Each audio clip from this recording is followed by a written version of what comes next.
Là, alors, on est très heureux d'accueillir aujourd'hui à Strasbourg cette première pastorale nationale entre l'Église protestante unie de France, représentée à mes côtés par Emmanuel Sebod, la présidente du Conseil national, et l'UEPAL.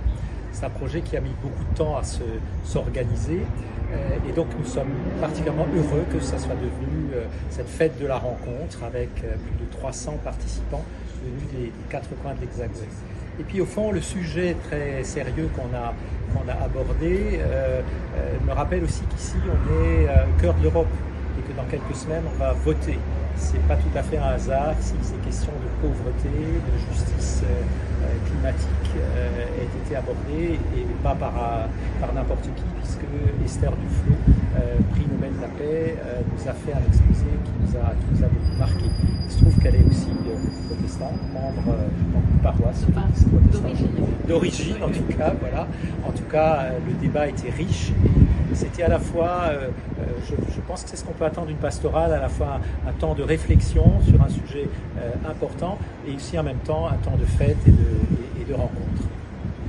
Alors, oui, c'est tout à fait cela que l'on avait imaginé. Alors c'est une grande première, parce que ça n'a jamais eu lieu, à ma connaissance, et je pense de mémoire de pasteurs ou de membres d'église. C'est une grande première que cette pastorale entre les pasteurs de l'Église protestante unie de France, donc l'Église qui a uni il y a déjà 10 ans maintenant les luthériens et les réformés en France, de l'intérieur, et l'UEPAL, l'Union des Églises protestantes d'Alsace-Lorraine.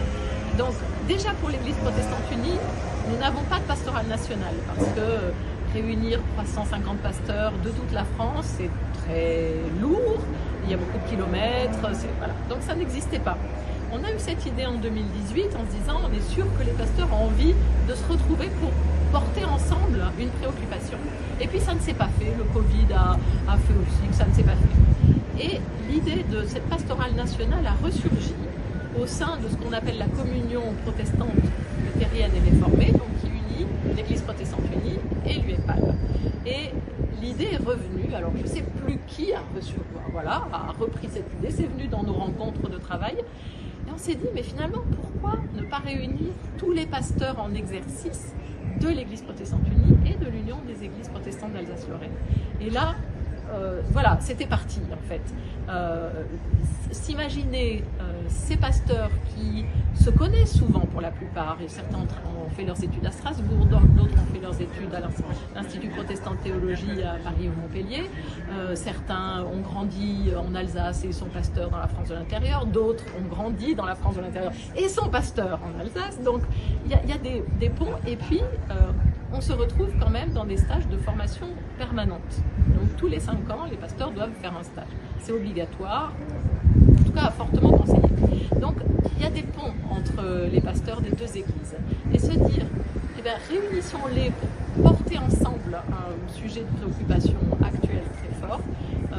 Voilà, commence l'idée de cette pastorale. La première est née. Et vraiment, les collègues ce matin, les pasteurs qui se sont retrouvés, sont dans la joie de se retrouver des copains qu'ils n'ont pas vus depuis 20 ou 30 ans, ou des copains qu'ils connaissent depuis quelques années seulement. Donc beaucoup de joie et beaucoup de reconnaissance à Esther Duflo d'être venue parmi nous. Alors on verra si on reprend cette expérience. Je pense qu'on n'est pas tout à fait au bout de la journée, mais je pense que d'ores et déjà, on est d'accord pour dire que c'est une belle réussite déjà par le nombre d'inscrits qui sont venus des 4 coins de l'Hexagone.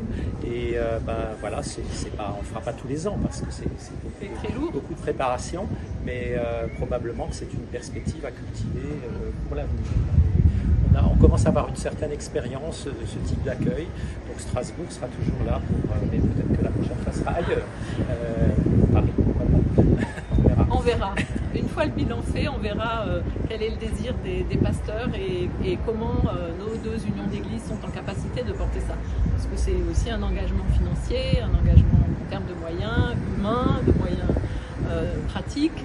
Donc voilà, il faudra qu'on pèse tout ça, mais d'ores et déjà la joie des pasteurs de se retrouver est réelle et voilà, ça valait le coup de faire. Je pense que c'est assez intéressant d'ailleurs de constater que nous avions aussi comme invité d'honneur le nouvel archevêque de Strasbourg, le premier adjoint, et les deux, chacun à leur manière, ont terminé leur propos, l'un en parlant d'espérance, l'autre à un niveau plus on va dire social, parlait plutôt d'espoir, en termes chrétiens, plutôt l'espérance qui nous porte.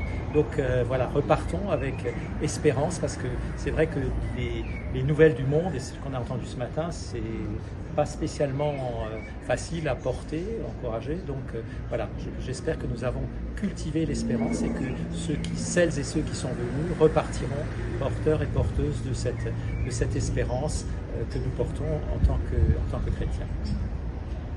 Et aussi ancrer l'espérance, parce que beaucoup de pasteurs là autour disaient mais voilà comment dans les églises on peut recevoir aussi les encouragements d'Esther Duflo à être concret dans notre engagement contre la pauvreté.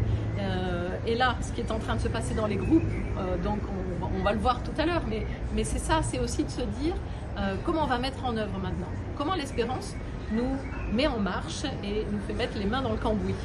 Et donc je crois que pour beaucoup aussi, vivre l'espérance, c'est sortir de l'immobilisme, sortir de l'inertie et par des petites choses, des petits actes qui sont des leviers, voilà, vivre de l'espérance.